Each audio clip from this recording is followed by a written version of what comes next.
You have to add these to your list because I would definitely buy these over and over and over again. Hey you guys, it's Christina from the Purple Alphabet. In today's video, we've had some time since Christmas, so I'm gonna do a recap of our top hit of what worked. We were able to find so many great finds that you're gonna wanna add these onto your list that maybe you wanna buy throughout the year for somebody in your house. I divided everything up into some categories, hopefully to kind of narrow it down. So let's get started with tech. Big hit in our house this year was an electronic keyboard. Now we actually have a family piano in another relative's house that I grew up learning how to play. My kids wanted to learn how to play and I simply just don't have the room for a piano. So this was a good, affordable, compact solution. It is a keyboard that I purchased off of Amazon. Links of course are going to be down below. Here is the keyboard. Comes with its own stand. I'm told this is adjustable, but I don't think we've adjusted it yet. This is a full piano keyboard, but the keys are a little bit thinner. Then my daughter already put all of the stickers on the keys. Headphones that came with it, but we plugged in two, so both of my kids can play around the same time. This is the case, so I can put that in there and store it if I need to. And then there's even a pedal down there. Last year, our kids actually got another musical instrument, and that was the electronic drum set. This was also a great option, and I mentioned it in last year's video because it was a foldable option. And years before that, they also got a ukulele so they could practice that. We don't quite have the ability to take piano lessons right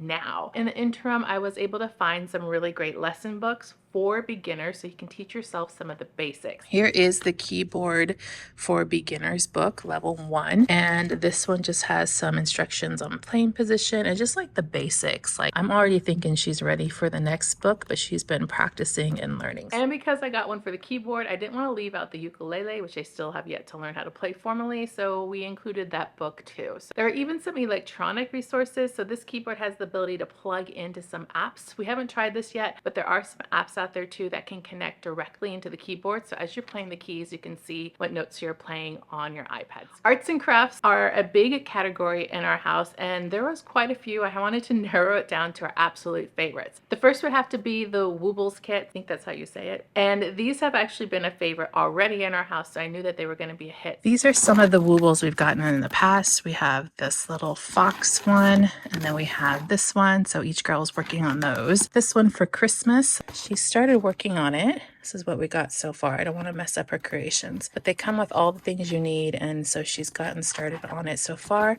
just by following the video tutorials online. Not only are the characters super cute, you have an online tutorial that you can look at step by step, is what my kids are doing to create. TikTok also turned me on to Zentangles, which is a kind of form of meditative art where you make these really intricate looking design patterns, but it's just drawing lines. So this is what the Joy of Zentangle book looks like. So you can see how it looks like little optical illusions, but they're drawn with like simple lines. So they look so complicated, but they're not.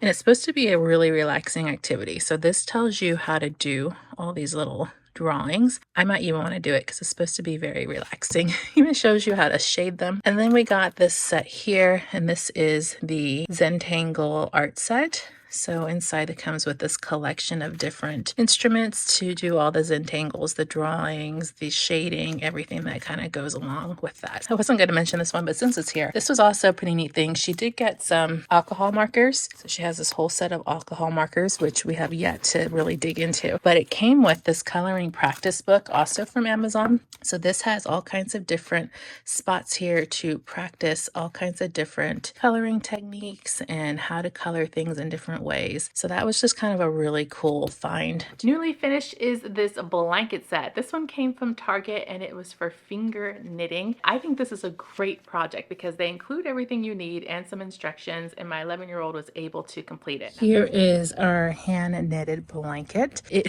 is so incredibly soft. And she's so proud of this whole thing, and I am too. I'm very impressed with how it looks. Has a lot of texture on it too. There's imperfections and I love it. We got to finish up the end here as one of the imperfections. Little spots where she tied it, but that's what makes this absolutely amazing. This is available at Target. They did have a couple of colors. We got the ivory one and I just love and adore it. I almost want to get another one, maybe even the same color, so she can give one to some relatives. Also on the hit list is this how to do flip book set. This one was one that I found at Michael's, but I did see it online in a couple different places, and it walks you through step by step on how to make different types of flip book animations. This is the cartooning flip book animation. It says it's for ages 8 and up on the back here. Comes with a lot of different things. So here's what it includes. And then inside, you have all of your things in here, markers, clips, erasers, pencils. And then over here, you have your art pad with all kinds of different activities that it walks you through on how to create. Even has some samples in here, lots of different ways to get started. So I figured once this was kind of worked on, she'd want something to continue. You have to excuse the mess in this room. Oh, I just made even more mess. I got these flip books. They all came out here, and they're just smaller flip books, so she can make 4 different stories if she wants, using these once she's did a little bit of practice with the instructional book. We're moving on to the game section. Another hot topic in our house. We love a good game, and we found a couple of hits that I wanted to mention. The first is Bears versus Babies. This one was really simple but pretty entertaining. Now they say the ages, I think it said 10 and up, but I think you could probably go a little bit lower. This one is Bears versus Babies, and it comes in a really furry box. This one is for 2 to 5 players ages 10 and up. So in your card deck, you get all kinds of different options to build kind of monsters. So you got a head here, you have arms, you have bodies, and they're going to be all kinds of different kind of funky things. Then you're going to also have some babies. The babies, as you draw them out of the pile, are going to get categorized here in their different colors. So there's red, it would go there, or a blue baby would go here. All the other cards you draw, you'll use to make up your monsters. So we each have our own deck of cards, and we're going to go through them individually and see what we have. And if we have any babies, which I don't, they would get put into their color categories there. So on your turn, you have all these different options that you can do. Since we have 3 players, we each get to do 3 actions. I'm going to play ahead. That's 1 action. I can add on to it, so another card that I have, which would be 2. So my goal is to get as many parts of my little monster here as I can, because I have numbers on them, and those will be important in a second. And I get 1 more action, so that's going to be, I'm going to draw from any of these 3 piles, and now I have another card to play. So after you've played a while, you're going to start to accumulate quite the cast of characters here, and then it becomes your turn again. Another action you can do is called provoke. What this means is if you think you have enough points on your cards, which technically I don't, but we'll just pretend that we do, you can choose to provoke one of these 3 piles of babies. And if you have more points on your cards than what's in the stack of babies, you will win. Let's take the blue. And we have 7 points. So then I look at mine and I have 2, 3, 4, 5, 6, and no other blues. So I didn't win this case. And all the other players will also check their points. So they have lost. And so then all of these cards will go in the discard pile. Now your goal is to get as many of these points as you can, because if you get the most at the end of the game, you win. So it's very beneficial to actually win these little battles. Another one that we ended up really loving, another simple game, was 6-Second Scribble. So 6-Second Scribbles is in another tiny little box here. Got ages 8 and up, 2 or more players, and about 15 minutes to play. So you get these sets of cards. There's easy and tricky, and these will have your list of things to draw on them. And you're supposed to draw as many of these as you can within 60 seconds. You also get some pencils and a pad of paper. So we each have a piece of paper, we all have a pencil, and we're gonna go and set our timer, and we each get a card. So this is what we're going to draw, and let's go. All right, time. And so now you can see the items that I drew. I didn't get to quite draw all of them, which is usually the case in this game. But now we pass our paper to the next person and we tell them what category. So my category was things at home, and they try to write down as many as they can. So I got one of my daughters, and she says the category is vegetables. So I will write down which vegetables I think she drew. I say carrot, mushroom, pumpkin, and I'm not sure about the others. Now, if I get it right, then she gets a point and I get a point. So it's beneficial to make great drawing. It looks like I got 1, 2, 3 right. And so we both get 3 points. And then after 3 rounds, the person with the most points wins. I'm not sure if I'm saying this one right. I think it's Dro Polter. I could be saying it completely wrong. This was another surprising one too, but this one is more of like a fine motor hand challenge. So in this one, it comes in this really tiny small box, and you get this whole box of objects. You're gonna play with these 5 different objects by holding them in your hand, and then you're also going to use this ghost and the bells that are included. We have a deck of cards, which is gonna tell us which objects that we're going to take out of our hand. So everybody will put the objects into one hand, and they're going to mix them up and hold them in the hand so you can't see where the objects are. Then we're going to pick a card, and on the card it's going to have an object or 2 or 3 or 4, and those are the objects you're supposed to eliminate from your hands by only using your fingers or tilting your hand. So in this case, this one would be the ring and the little blue object there, and you have to keep all the other objects in your hand. If you don't, then you have to pick them back up and start over again. And if you finish, you're supposed to grab the ghost, and that signifies that you've won. Okay, so we're shaking up and then turning over so we can't see, and then the card goes over. All right, so I gotta get the red. You can use your fingers too. And of course, she's already won. And then she'll get a bell, and the first person to get 5 bells wins. And of course, we have an addition to our Exploding Kitten series. Now, we got Exploding Kittens years ago, and my kids love playing it.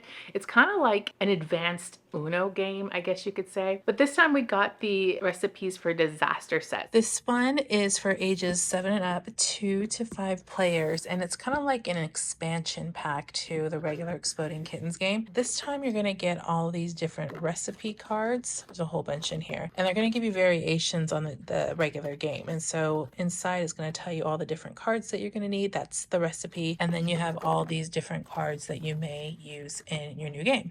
So if you've played Exploding Kittens before, like I said, it's kind of like an elevated Uno game where you are constantly playing cards, and each cards do something different, and you have to have strategy to be the last remaining player and not exploding. Definitely some fun games in the selection, so highly recommend you try them. And if you try them, I gotta hear what you think about them too in the comments. Next up is building. So we're huge on Lego in our house too, so we had a lot of Lego sets. The first was the Mona Lisa one. This one came from Costco, and I just went back to Costco and didn't see that they had any in stock anymore, so you could probably still find it on Amazon, but it's the Mona Lisa set. Now this one is for the older kids. It says it's 18 years and plus, which is just saying it's a more difficult of a build, but my 13-year-old had no problem building it. She did it in just over 3 hours. She actually timed herself to see how long it would take, and it turned out so cool. Kind of got this 3-dimensional look to it, and it actually has some spots on the back where you can hang it up on a wall and display it. My other child's really into soccer, and so we were able to find the Women of Soccer Lego set, and this is really cool because it had some of the minifigures, and they were the famous women's soccer players, so it was kind of fun, and it had some really fun features to it once you build it. So not only did you get to build it, which is also entertaining,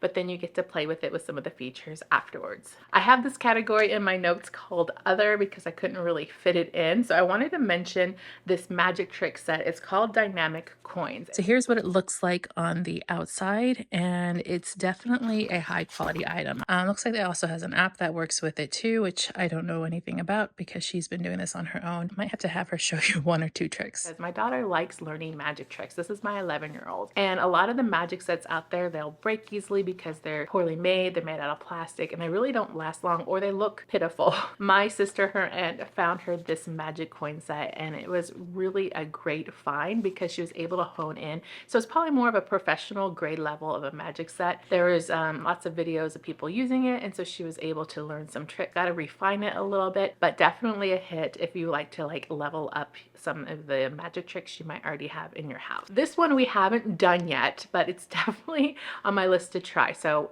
I have no experience. I can't tell if it's great or not, but it was all over TikTok, and that is those miniature sets. This is the Super Creator Double Joy Bubble Tea Restaurant. Still in the box, still sealed. I haven't opened it yet. So it's a little miniature store, and she's supposed to put it together. So it has all these different pieces in it. I'm hoping she'll let me do it with her because I secretly want to do it. But if you get all the different shops, you can connect them together and make like a little mini dollhouse kind of situation. But this one I will have to keep you updated on for sure. A lot of the miniature sets sets, you're gluing things, they're falling over, it's just so tiny, it can be frustrating. This is more of a snap together, put together. And I'll probably have to do an update on Instagram. And then we have 2 books. They got quite a few books, but these were 2 that I've noticed they really enjoyed. So some of the books they are liking from their Christmas stash is this one, which is called Secret Lake.